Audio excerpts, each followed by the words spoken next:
Hello बच्चा party. आज आपके सामने हम त्रिकोणमिति, मेरे पीछे टाइटल पड़ा हुआ है, उस पर आज हम चर्चा करेंगे। और उसमें आज आपको हम बताने वाले हैं कि त्रिकोणमिति जो है उसका एक छोटा सा इंट्रो, मतलब आपको उससे थोड़ा वाकिफ करा रहे हैं कि कैसा यहाँ पर त्रिकोणमिति का सिस्टम होता है, उससे रिलेटेड हम बात करेंगे। सबसे पहले हमने यहाँ पर ऑलरेडी लिख रखा है त्रिकोणमिति, इसको इंग्लिश में ट्रिग्नोमेट्री बोलते हैं। इसके अंतर्गत हम यहाँ पर त्रिकोण को अलग कर दिए हैं और मिति का अलग कर लिए हैं। त्रिकोण का मतलब होता है त्रिभुज। त्रिभुज क्या होता है? त्रिभुज।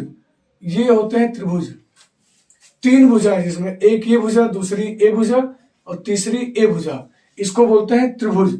मतलब जहां पर त्रिभुज हो, तीन भुज मतलब तीन कोण हो, एक ये कोण, दूसरा ये कोण और तीसरा ये कोण। यहाँ पर एक कोण, दो कोण, तीन कोण, मतलब यहाँ पर जहां पर तीन कोण हो। और मित का मतलब होता है मापना, जहां पर तीन कोणों की जो माप की जाती है उसको बोलते हैं त्रिकोणमिति। अब उसी से रिलेटेड आज हम बात करने वाले हैं। देखिए, सबसे पहले त्रिकोणमिति के अनुपात की बात करते हैं। तो समकोण त्रिभुज में किन्हीं दो कोणों के बीच या दो कोणों या दो भुजाओं के बीच के अनुपात को त्रिकोणमिति अनुपात कहते हैं। क्या कहोगे कि समकोण त्रिभुज में किन्हीं दो भुजाओं के अनुपात को त्रिकोणमिति अनुपात कहते हैं। क्या कहते हैं? त्रिकोणमिति अनुपात। अब त्रिकोणमिति अनुपात के अंतर्गत हम देख लेते हैं कि यहां पर आपको क्या क्या हम बताने वाले हैं। तो सबसे पहली बात यह है कि त्रिकोणमिति में हमेशा एक समकोण आता है, और समकोण आपको पता होना चाहिए कितने अंश का बनता है। समकोण हमेशा 90 अंश का होना चाहिए। कितने अंश का होता है? 90 अंश का। अब ये तुम्हारा हम यहाँ पर समकोण बना रहे हैं, अच्छी तरह समझिएगा। समकोण, जिसको इंग्लिश में राइट एंगल कहते हैं। क्या कहते हैं? Right angle. अब आपको हम बताएंगे कि इसमें किसको क्या कहते हैं, इससे हम आपको परिचित कराने वाले हैं। अब यहां पर अच्छी तरह देखिए,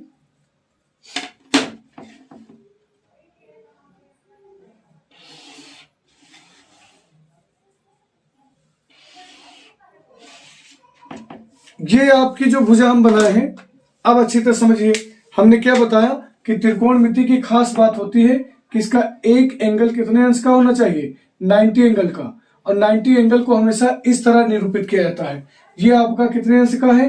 90 अंश का। कितने अंश का? 90 अंश का। अब ध्यान दीजिए, इसमें हम किसको क्या कहते हैं उसकी यहां पर हम विवेचना करेंगे।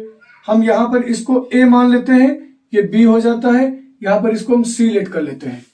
अब देखिए, जो ये आपका 90 एंगल बनाए हैं, तो 90 एंगल की जो सामने की भुजा होता है, ध्यान दीजिए, जो 90 अंश के सामने की जो भुजा होती है उसको कहते हैं कर्ण।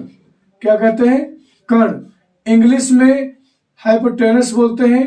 तो ये आपका कैपिटल एच से डिनोट कर दिए। इंग्लिश में इसे क्या बोलते हैं? हाइपोटेनस बोलते हैं।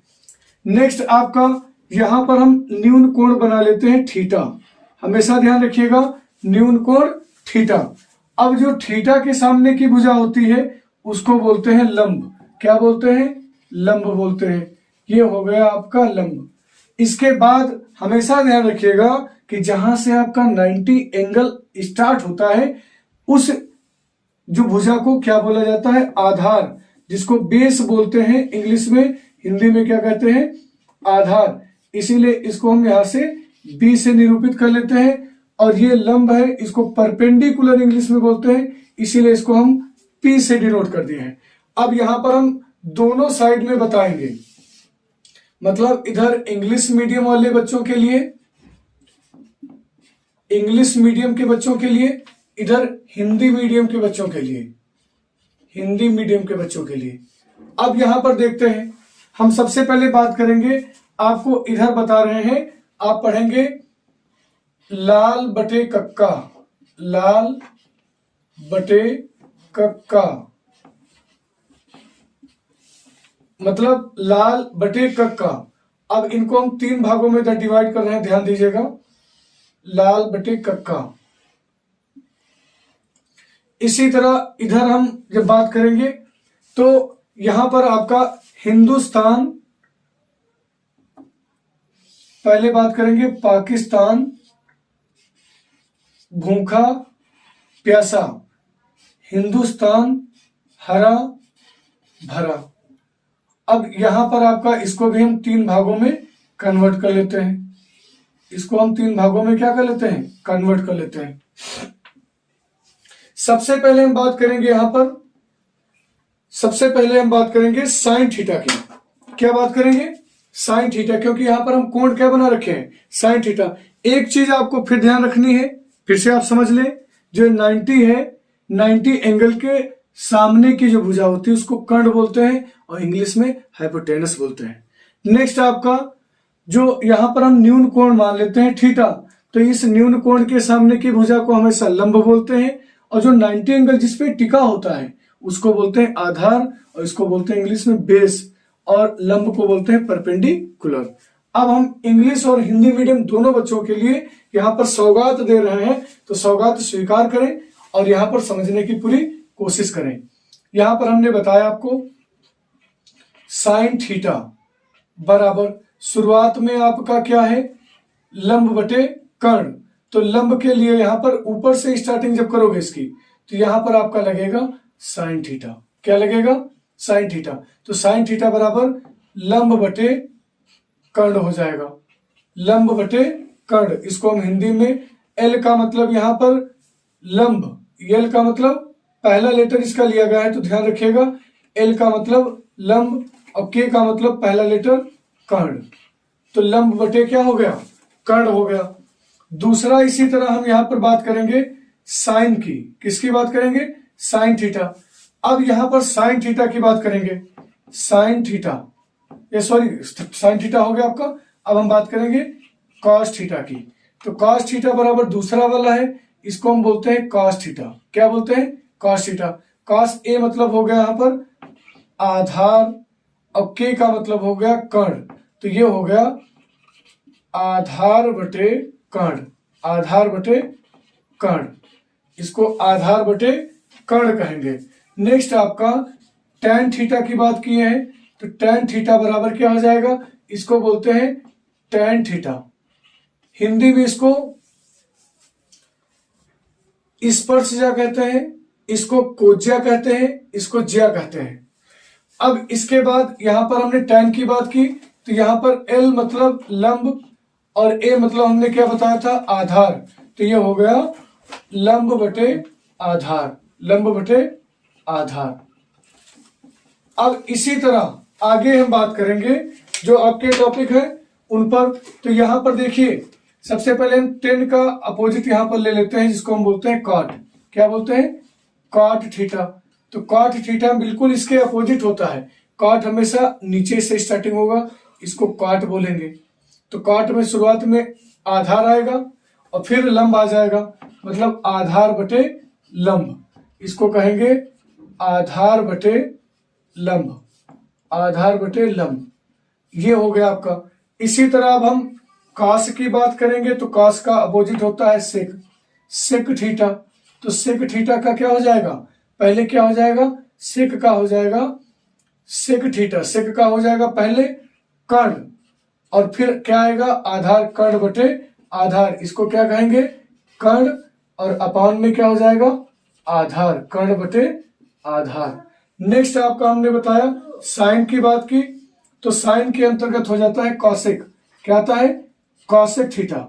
कॉसेक थीटा बराबर क्या हो जाएगा, कॉसेक की बात किए हैं तो यहां पर कॉसेक की बात करेंगे, तो कॉसेक हो जाएगा कर्ण अपान लंब, कर्ण अपान लंब, मतलब यहां पर कर्ण और अपान में हो जाएगा लंब, कर्ण अपान लंब। ये हो गया। इसी तरह यहां पर हम बात करेंगे, तो साइन की जो वैल्यू है उसके सामने साइन थीटा, तो साइन थीटा जो है आपका वो हो जाएगा क्या, P अपॉन H, मतलब परपेंडिकुलर अपॉन हाइपोटेनस। यहां पर क्या कहेंगे, परपेंडिकुलर अपॉन हाइपोटेनस। इसके बाद आपका cos थीटा की बात करेंगे, cos थीटा क्या हो जाएगा, B अपॉन H, मतलब बेस अपॉन हाइपोटेनस। फिर इसके बाद हम tan की बात करेंगे, तो tan थीटा बराबर क्या हो जाएगा, परपेंडिकुलर अपॉन बेस। अब इनके व्युत्क्रम के वैल्यू को लिख लेते हैं। जो रेसिप्रोकल्स होते हैं, तो रेसिप्रोकल इसका होता है कॉट, तो कॉट थीटा बराबर क्या हो जाता है, B upon P, B upon P. फिर इसके बाद हम किसकी बात कर रहे हैं, कॉस थीटा की। अब कॉस में देखते हैं, तो कॉस का रेसिप्रोकल होता है यहाँ पर सेक, कॉस का रेसिप्रोकल सेक होता है, सेक होता है हाइपोटेनस अपॉन बेस। फिर इसी तरह साइन की बात करते हैं, तो साइन का रेसिप्रोकल होता है कॉसेक, क्या होता है, कॉसेक थीटा। तो कॉसेक थीटा हो जाएगा हाइपोटेनस अपॉन परपेंडिकुलर। अब यहाँ पर रेसिप्रोकल की बात आई है, तो इसका मतलब साइन थीटा बराबर क्या हो सकता है, 1 अपॉन कॉसेक थीटा। रेसिप्रोकल की बात आई है, इसमें इसी तरह ये वाला रेसिप्रोकल इसके है, तो यहाँ पर 1 अपॉन सेक थीटा हो जाएगा। फिर इसके बाद हमने बात की किसकी, tan की, तो tan का रेसिप्रोकल है 1 upon cot, 1 upon cot theta. इसको दूसरा भी रूप इसका लिख सकते हो sine theta upon cos theta, sine upon cos theta. इसी तरह इसको हम करेंगे तो ये tan का रेसिप्रोकल है, तो यहाँ पर हो जाएगा 1 अपॉन tan, तो इसका tan का उल्टा लिख देंगे, तो यहाँ पर cos थीटा हो जाएगा, नीचे आपका sin थीटा आ जाएगा। फिर इसी तरह इसकी बात करोगे सेक की, तो सेक का रेसिप्रोकल क्या है, cos, तो यहाँ पर 1 अपॉन cos थीटा हो जाएगा। फिर इसी तरह हम कॉसेक की बात करेंगे, कॉसेक का रेसिप्रोकल का है 1 upon sin theta, 1 upon sin theta. अब ये वाली बात आपको कंप्लीट हो गई। हमने बताया इधर जो प्रोग्रामिंग उसमें यहाँ पर अलॉट की जाती है, वही प्रोग्रामिंग इसमें भी लगेगी। तो साइन थीटा बराबर लंब बटे कर्ण होता है कब, जब यहाँ पर आपका एक कोण 90 अंश का होना चाहिए, मतलब समकोण होना चाहिए, तभी वहां पर आपका त्रिकोणमितीय अनुपात लगाया जाता है। अब इसके बाद ये त्रिकोणमितीय अनुपात में एक चीज और आपको ध्यान देनी है। कौन चीज ध्यान देनी है, यहां पर ध्यान देना है, ध्यान देने योग्य, ध्यान देने योग्य।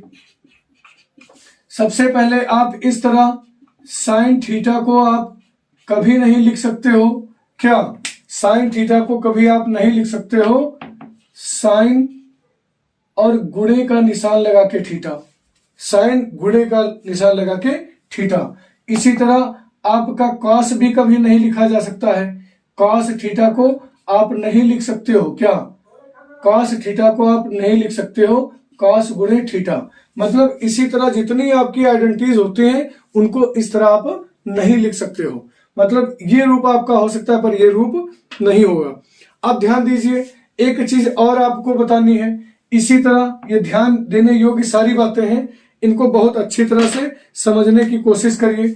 यहां पर जैसे हमने लिख दिया साइन स्क्वायर थीटा, तो इसको आप नहीं लिख सकते हो, साइन स्क्वायर थीटा को आप नहीं लिख सकते हो साइन थीटा का होल अप स्क्वायर, या इसको भी नहीं लिख सकते हो sine square theta, sine square और थीटा का स्क्वायर, इस तरह भी इसको नहीं लिखा जा सकता है। मतलब साइन की जगह पर कॉस हो, चाहे टेन हो, चाहे कॉट हो, चाहे सेक हो, चाहे कॉसेक हो, यहाँ पर कोई भी वैल्यू है, आइडेंटिटीज है, सरसमीका है, वो इस तरह नहीं शो कर सकते आप, इस तरह उसको शो किया जाएगा।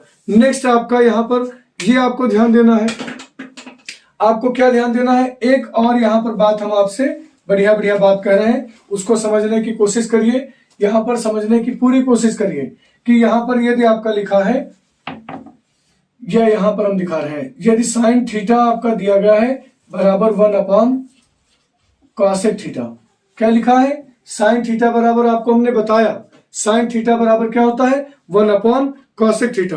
तो 1 अपॉन जो कॉसेक थीटा दिया गया है, तो इसको आप इस तरह तो लिख सकते हो, इसको चाहे तो ऊपर ले जाए, तो जब ऊपर ले जाएंगे तो इसकी पावर क्या हो जाएगी, चेंज हो जाएगी, क्योंकि भाग में घातें घट जाती, मतलब पावर इसकी माइनस की हो जाएगी। इस तरह तो लिख सकते हो, पर इस तरह नहीं लिखा जा सकता है कॉसेक इनवर्स थीटा, इसको कभी इस तरह नहीं लिखना है। ये आपका टॉपिक जो है बहुत अच्छी तरह से समझने की कोशिश करो। ये वाला जो टॉपिक आज आपको हमने बताया, तो इससे आपको क्लियर हो गया होगा, और हमें भी कुछ क्लियर है कि आप लोग अच्छी तरह से समझ गए होंगे। अब नए टॉपिक के साथ फिर मिलते हैं आपके सामने, जिसमें आपको त्रिकोणमिति के बारे में काफी इंटरेस्टेड बातें बताएंगे। जय हिंद।